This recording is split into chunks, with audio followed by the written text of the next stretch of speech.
Hola a todos, hola. Ah, lo que hacemos en esta serie de videos es hablar sobre la crisis del límite y sus múltiples aspectos. Mi nombre es Rodrigo Antesana, he estudiado el tema durante 9 años y esta es la manera que he encontrado más apropiada para difundir este tipo de temas. Porque ya existe todo lo demás, existe una amplia bibliografía, existen unas decenas y decenas de conferencias, pero entonces, digamos, hacerlo de una manera corta, ir resumiendo todo lo que he tomado en estudiar, esta me parece la forma ideal de hacerlo. Y requiero que las personas ayuden compartiendo este video con una sola persona más, que no sea familia directa. Si no tiene que ser, tienes que introducir el tema a una persona más fuera de tu entorno inmediato. ¿Por qué? Porque la idea es que tenemos que difundir lo más que se pueda este tema para que lo podamos abordar como colectivo. Entonces, eso por una parte. En otra parte es de que pronto va a estar en línea este libro a través de Amazon.com, que es un resumen sobre los diversos aspectos de la crisis del límite y un poco de la historia también sobre las personas que pensaron sobre ese tema. Ahora, ¿qué nos toca hoy? Tocarlo si tienen 15 minutos.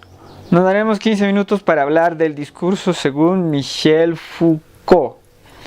Ahora, lo que nos sirve de eso, la parte, digamos, más general y vulgar, porque si no vamos a la parte más general y vulgar, acabamos con temas como estos, y a pesar de todas las buenas ideas que hay en este tipo de trabajos, también hay cada tontería increíble.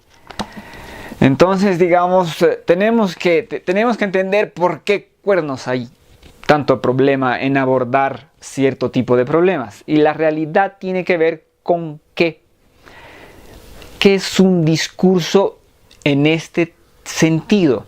No es una persona hablando frente a un grupo de personas, no. El discurso es concretamente ideas y valores que determinan los actos del habla. Y eso puede parecer muy abstracto, pero no lo es. Es en verdad algo muy concreto. Por ejemplo, tú conoces una persona muy religiosa, entonces digamos, te trata de hermano, te utiliza todo ese tipo de frases de Dios te bendiga, y un kilo de expresiones y de ideas y de pequeños conceptos que él los tiene metidos dentro de lo que es la cabeza y determinan cómo reaccionan a los demás, y se presentan a través de múltiples frases, múltiples acciones, múltiples gestos, ¿no? Por ejemplo, cuando alguien cuando ve a un pobre, digamos, él va a hacer, ¿no? Va a lamentar un poco más de lo que va a lamentar otra persona que tiene otro tipo de valores, ¿no? Otro tipo de ideas y valores que van a determinar sus gestos del habla. Por ejemplo, el otro día yo me encontré con un amigo que ve una persona, una madre pobre con muchos hijos, y dije, me da ganas de golpearla, dice mi amigo. Entonces, digamos, ahí podemos ver de que no es precisamente un acto de habla que parte de un discurso cristiano de bondad con el otro y todo lo demás. Y lo mismo va a suceder, o sea, el fenómeno que sucede con esa persona muy religiosa, que es fácil utilizarla como ejemplo, va a suceder con cualquier otro tipo de persona, porque cualquier tipo de persona maneja un discurso. En otras palabras, una serie de valores, ideas que tú las tienes metidas dentro, y desde ahí hablas. Porque ¿qué es acto de habla? Acto de habla es todo aquello que se puede realizar con el lenguaje. Obviamente es hablar, pero obviamente también es escribir. Cualquier cosa que escribas, estás haciéndolo desde un discurso. En segundo lugar, el discurso es sentimental. No es una construcción lógica. ¿Eso qué quiere decir? Que no tiene que tener sentido lógico. Puede ser contradictorio, puede ser medio absurdo, puede ser en parte ridículo, ignorante y todo lo demás, pero no importa. Son ideas que están metidas en tu cabeza y van a determinar tus actos del habla. Van a determinar cómo expresas, cómo construyes y todo lo demás. Podemos dar un ejemplo muy latinoamericano que es todos estos fulanitos, bueno, todos estos líderes que se organizaron para formar lo que supuestamente es el socialismo del siglo XXI, que ya está, ya estiró la pata. Pero bueno, el punto es de que todos ellos tienen un lenguaje en común, ¿no? ¿A qué me refiero? Su uso del imperialismo, acusar a los Estados Unidos de injerencia, intervención, y todo ese tipo de retórica, que una vez más no tiene por qué ser lógica, no tiene por qué ser ordenada. El 99,9% de las veces no lo es.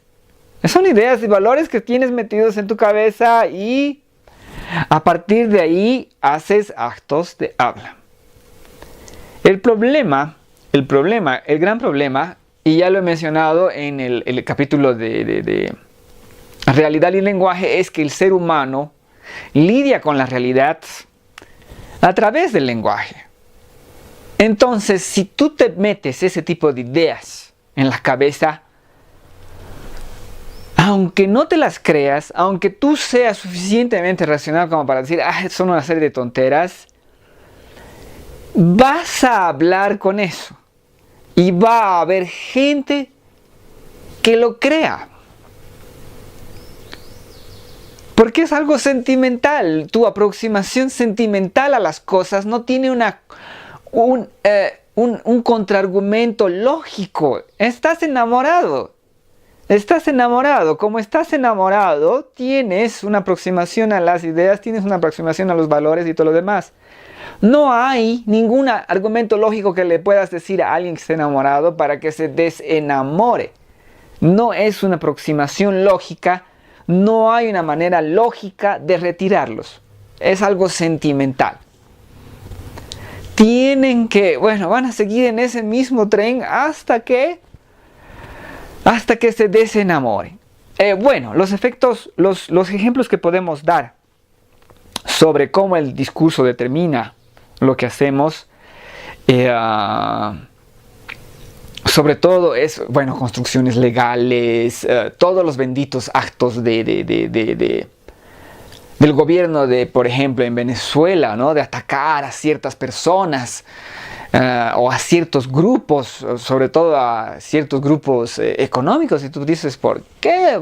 ¿Por qué va a hacer esto? Si el empresario es el que da trabajo, pero de acuerdo a su discurso, el empresario puede ser alguien que quiere oprimir al pueblo y ese tipo de cosas, ¿verdad? Entonces, los discursos pueden entorpecer sobremanera nuestra manera de abordar la realidad, abordar los temas. En cualquier parte. Y una vez más es algo sentimental, así que no hay lógica que te pueda ayudar a deshacerlo. Lo que tiene que pasar es un desamor. Tiene que haber una noción de, me han engañado, me han hecho daño, tiene que haber ese rompimiento de encanto con ese discurso. Y no me refiero al bla bla, me refiero con esas ideas y esos valores. Porque las ideas y valores, y Foucault habla muchísimo de cuál es la fuerza y son muy, muy fuertes. ¿Por qué? Porque tienen mecanismos de control interno, mecanismos de control externo, tienen rituales para su organización y todo eso. Por ejemplo, a ver, ¿cómo puede ser un economista? No, primero tiene que haber salido bachiller. Entonces, ¿qué contenidos ha tenido que ver para salir bachiller? ¿Qué tipo de libros, qué tipo de textos ha leído? ¿Qué tipo de ideas se le han introducido? Tiene que tener un certificado de que se le han introducido ese tipo de ideas y de que ha rendido aceptablemente para que ingrese a la universidad. Y los contenidos en la universidad ya están definidos, ¿no? Ya están aprobados, ya sea por la propia universidad, como en el sistema estadounidense, o por un ministerio de educación, como es en el sistema local. Entonces ya están definidos, hay todo un proceso, todo un ritual que garantiza que se van a repetir las mismas ideas, se va a repetir el mismo discurso.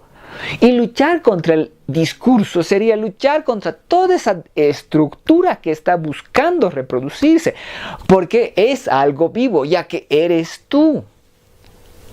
Tú eres el vehículo del discurso.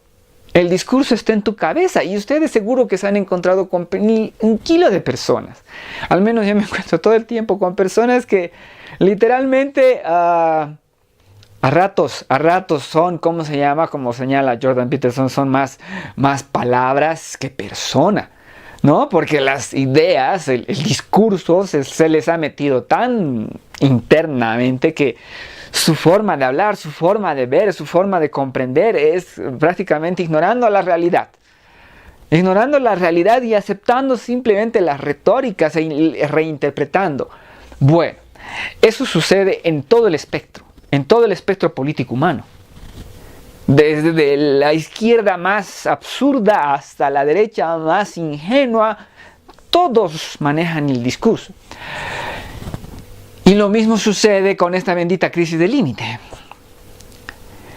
La crisis del límite te está metiendo ideas y valores que están en las antípodas de todo lo que nos hemos venido diciendo desde hace demasiado tiempo atrás.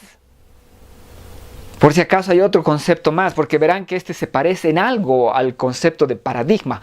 Se relacionan, se sobreponen.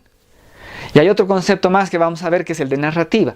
Bueno, con el concepto de discurso, el discurso de lo que es la crisis del límite, que te está diciendo, te está diciendo lo obvio, o sea, se acaba. Te está diciendo lo obvio, ni siquiera te dice lo obvio, por si acaso, lo obvio ya lo daban por sentado, ¿no? Pero a partir de esa obviedad te da una serie de valores, o sea, tenemos que buscar el balance, tenemos que buscar el equilibrio, tenemos que esto, o sea, crecimiento, ¿para qué? O sea, ¿crecimiento a dónde en primer lugar? No se puede, literalmente no se puede. El doble de energía, el doble de recursos o recursos infinitos, no se puede. Vean los escenarios del límite, ¿no? Vean los escenarios, no se puede arreglar eso. Y lo estamos viendo en estos momentos. Pero entonces, ¿por qué no nos es fácil ver la realidad y decir, se acabó? Se acabó el periodo ¿cómo se dice? De derroche. Ni siquiera es el periodo de mayor riqueza, porque la podríamos distribuir mucho mejor. Se está derrochando la riqueza que tenemos, se está derrochando brutalmente en Estados Unidos, en todas partes. Nadie necesita 700 millardos de presupuesto militar. Nadie. Menos Estados Unidos. Menos. Y se está derrochando ese dinero. Y en Europa se está derrochando también hasta por las narices. Ni siquiera se está pidiendo ¿cómo se llama? Ni siquiera se está diciendo de que nos tenemos que empobrecer, porque no tendría que ser ese el caso. Tenemos que ordenarnos. Pero ni siquiera eso se acepta. Porque el discurso, las ideas y valores que se manejan en nuestra sociedad son de crecimiento, de desarrollo, ¿no? Y un larguísimo etcétera de ideas irrelevantes que no nos ayudan a lidiar con esta crisis, pero inevitablemente intervienen y entorpecen nuestro abordaje del problema. Si yo el día de ayer justo hablé con un amigo que es excelente persona en primer lugar, en segundo lugar no es malo, en tercer lugar tampoco es tonto, y bueno, estamos hablando del gobierno de Maduro y le digo 2000% de interés anual. Eso es hiperinflación, pero hasta por las orejas. Es absurdo. O sea, 30% de pérdida de ingreso anual. O sea, 33% de inflación anual. En 3 años ya es hiperinflación. Porque en 3 años se ha perdido, o sea, el 99% de tu ahorro. Por ese tipo de números, 33% anual ya es hiperinflación. 2000% es, bueno, es un atropello matemático al bienestar de la gente. El punto es de que mi amigo dice, no, pero es que es la guerra que le están haciendo Estados Unidos y Colombia. Dios mío, Dios mío, esa retórica. Y de la misma manera, exactamente la misma manera, se va a intervenir o se va a interferir con los aspectos de la crisis del límite. No va a ver la gente la realidad. Nunca vemos la realidad. Lo que vemos es nuestro abordaje lingüístico. Y si nuestro abordaje lingüístico del discurso no nos lo permite ver de buena manera, no lo vamos a ver. No vamos a estar dispuestos a abordarlo así. Esa es la importancia del discurso. La importancia de este tipo de ideas y valores que determinan los actos del habla para tu abordaje de la realidad. Bueno, y entonces ahí ya mencioné, bueno, sí. No es necesario decir más. Recordar de que es algo sumamente fuerte, de que tiene mecanismos de pelea, tiene mecanismos tanto de control internos, o sea, para que se reproduzca el discurso lo mejor que puede. Tiene mecanismos para pelear con los otros discursos y tiene procedimientos de ritual para organizar cómo se va a reproducir el discurso. Entonces hacemos eso desde todos los puntos de vista y lastimosamente, la mayor parte de esos puntos de vista todavía no están convencidos de lo obvio, que es la crisis del límite. Entonces, ¿qué tenemos que esperar para que pase? Y esto ya aquí lo acabo. Tenemos que esperar que haya un desenamoramiento con la retórica, de desarrollo, de crecimiento y bla, bla, bla. Y ese desenamoramiento es el momento en el que estamos ahora. Es por eso que es importante y útil hablar de estas cosas ahora. ¿Por qué? Porque en este momento el paradigma, el discurso, la narrativa contraria a la crisis del límite está siendo cuestionada en todas partes. Y cuando algo está siendo cuestionado es frágil. Ya sea a nivel político, ya sea a nivel discursivo. Bueno. Muchísimas gracias por su atención. Espero que puedan compartir este video con siquiera una persona más. Como siempre, dejo enlaces que aparecen en diversos puntos para que vean algo más. Y también voy a dejar enlaces abajo para que vean más datos sobre el discurso. Pero no se vayan a los detalles, que Dios mío, que hay cada tontería sobre este tema que es una vergüenza. Gracias por su atención.